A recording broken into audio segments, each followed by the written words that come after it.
बिस्मिल्लाहिर्रहमानिर्रहीम। अस्सलाम वालेकुम स्टूडेंट्स, कैसे हैं आप सब? ठीक है, उम्मीद करता हूँ ठीक होंगे। तो आज फर्स्ट ईयर हमने चैप्टर 4 का 4 टॉपिक करना है, 4.4, जिसका नाम है पावर एंड वेलोसिटी। ठीक है ना। पहले हम डिफाइन करेंगे पावर को, फिर उसका वेलोसिटी के साथ रिलेशन बताएंगे। ठीक है बेटे। हाँ जी। तो बेटे अगर आपको कोई प्रीवियस टॉपिक मिस हो गया हो तो आप मेरी 11th class physics topic wise में उसको यूट्यूब चैनल से स्टडी कर सकते हैं। ठीक है बेटे। और अगर आप कोई टॉपिक समझना चाहते हैं तो आप कमेंट सेक्शन में बता सकते हैं। ठीक है, चलें वीडियो को स्टार्ट करते हैं बेटे। फर्स्ट ऑफ ऑल हमारे पास है पावर की डेफिनेशन। एक टॉपिक 4.4 नाम है पावर। सबसे पहले बच्चा इसकी एक डेफिनेशन है। ठीक है ना बेटे। हाँ जी। तो we can say that 9th class में आपने पढ़ी थी rate of doing work is called power.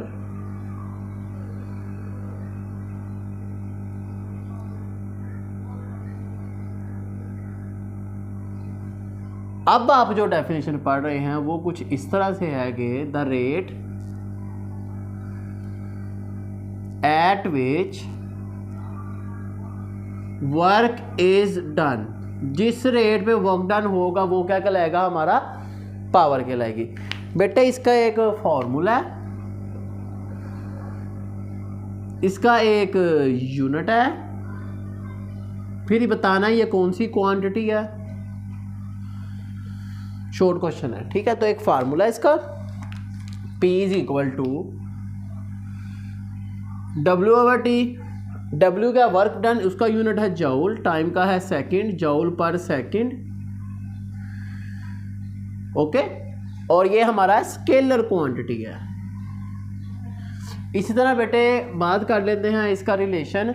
उससे पहले आप इसकी टाइप्स पढ़ेंगे कि जैसे सबसे पहले आता है average power.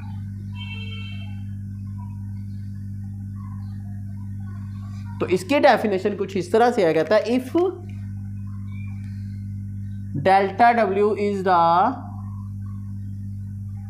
Work done in delta T time, total work done in total time covered. ठीक है ना, टाइम टेकन।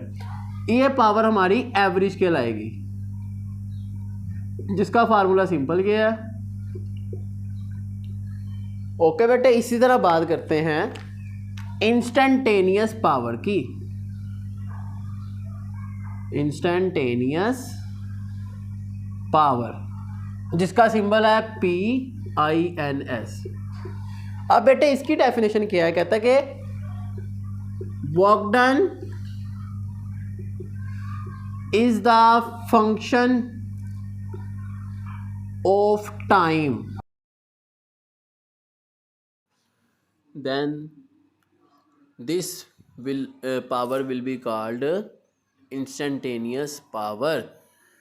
ओके बेटे। ठीक है जी। इसी तरह बेटे आप देखेंगे इसका फार्मूला है power instantaneous INS is equal to, जिसमें हमने लिमिट लगानी है कि लिमिट अप्रोचेस क्या है? Delta time approaches to zero, delta W/डेल्टा T। ओके बेटे। हाँ जी। इसी तरह अब हम करेंगे पावर और वेलोसिटी का रिलेशन। ठीक है बेटे कि पावर और वेलोसिटी में क्या रिलेशन है। ठीक है। पावर और वेलोसिटी आपस में किस तरह रिलेशन करते हैं, इसका एक फार्मूला है जो न्यूमेरिकल में भी यूज़ होगा, आपने 9th क्लास में भी पढ़ा हुआ है। ठीक है बेटे। तो यही हिस्सा हम दोबारा करेंगे। हम कहेंगे वर्क डन, जिसमें हमारा टाइम अप्रोचेस टू ज़ीरो था। ठीक है ना, वो हमारा इंस्टेंटेनियस पावर थी। ठीक है ना। हाँ, when that time approaches to zero, okay, delta T। इसी तरह हम लिखेंगे इसको। ओके। देन द फार्मूला हम इसको लिखेंगे कि पावर इंस्टेंटेनियस। ठीक है ना। हाँ जी। तो बेटा जी ये फार्मूला हम लिख रहे हैं दोबारा, पावर इंस्टेंटेनियस डेल्टा T। ठीक है ना, approaches to delta time limit लगा के। तो अब बेटे आपको पता है वर्क डन किसके इक्वल है। हमने फार्मूला पीछे टॉपिक में पढ़ा है, work done is equal to F.डेल्टा D। ठीक है ना, FD हमने पढ़ा हुआ है। ओके बेटे, डॉट प्रोडक्ट है ना ये फोर्स और डिस्प्लेसमेंट का। तो ये वर्क डन की हमने वैल्यू पुट की, बाकी ये लिमिट ऐसी ही रहेगी, एफ डी आ गया डेल्टा डब्ल्यू की जगह। ओके बेटे, हाँ जी। अब आपने वेलोसिटी का फार्मूला पढ़ा है इंस्टेंटेनियस वेलोसिटी का, जिसमें delta time approaches to zero और delta D over delta T होता है। ओके, तो अब हम इसकी वैल्यू यहाँ पुट करेंगे, जिससे ये फार्मूला हमारा बन जाएगा बेटे। देखिएगा, limit delta time approaches to zero, तो हमारी पावर बनी, उसकी जगह वी आ जाएगा, एफ डॉट वी।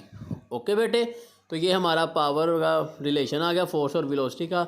उम्मीद है आपको समझ आ गई होगी। ठीक है बेटे, हाँ जी। तो बेटे इसी तरह अब हमने बताना है कि 1 kilowatt hour is equal to 3.6 mega joule के इक्वल कैसे है। शॉर्ट क्वेश्चन है आपके पास, आपने इसका प्रूफ करना है। ठीक है, सबसे पहले आप इसमें से लेफ्ट हैंड साइड ले लेंगे। ठीक है ना, आपने पावर के डिफरेंट यूनिट पढ़े हैं, आपने वाट पढ़ा है ना, पावर का यूनिट जॉल पर सेकंड उसके इक्वल है, यानी कि आपने फार्मूला पढ़ा था पहले पावर का, ये जॉल पर सेकंड यूनिट है। जॉल पर सेकंड बेटे किसके इक्वल है, वोट के। ठीक है ना, तो इसकी भी एक डेफिनेशन है, पावर हमारी 1 वाट होगी when 1 जॉल of work done in 1 second. Okay, अगर 1 सेकंड में 1 जॉल का वर्क डन हुआ तो पावर हमारी 1 वाट होगी। ठीक है, तो अब इधर देखें, पावर का यूनिट किलो वाट आर भी है। ठीक है ना, हाँ।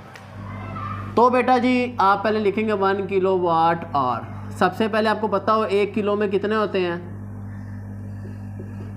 10 की 3 आपने प्रीफिक्सेस याद किया, मतलब 1000। 1 आवर में 60 मिनट और 60 सेकंड होते हैं, क्योंकि हमने सेकंड में जाना, जॉल में जाना ना, इसलिए। तो ये इट विल बिकम 3600 सेकंड। तो ये दोनों वैल्यूज यहाँ पुट करें, 1000 मल्टीप्लाई 3600 सेकंड। ओके, हाँ जी। तो ये बन जाएगा हमारे पास, क्योंकि ये वाट है और ये है सेकंड, तो ये बना 3600 और ये 3 0 इसके साथ लगा दो। वाट आपको पता क्या होता है, जॉल पर सेकंड, और ये सेकंड, ये कैंसिल, यहाँ खाली जॉल बचा। और इसको आप लिख सकते हैं साइंटिफिक नोटेशन में 3.6 10 की 6। अब आपको पता है 10 की 6 क्या होता है, मेगा। तो इट विल बिकम 3.6 मेगा जॉल। तो ये हमारा प्रूफ हो गया, 1 किलोवाट किसके इक्वल है, 3.6 मेगा जॉल के। ठीक है ना बेटे, उम्मीद है आपको समझ आ गई होगी। अगर आपको कोई क्वेश्चन हो आप कमेंट सेक्शन में पूछ सकते हैं। चलें, मिलते हैं आपसे नेक्स्ट वीडियो में। सी यू देन, अल्लाह हाफिज़।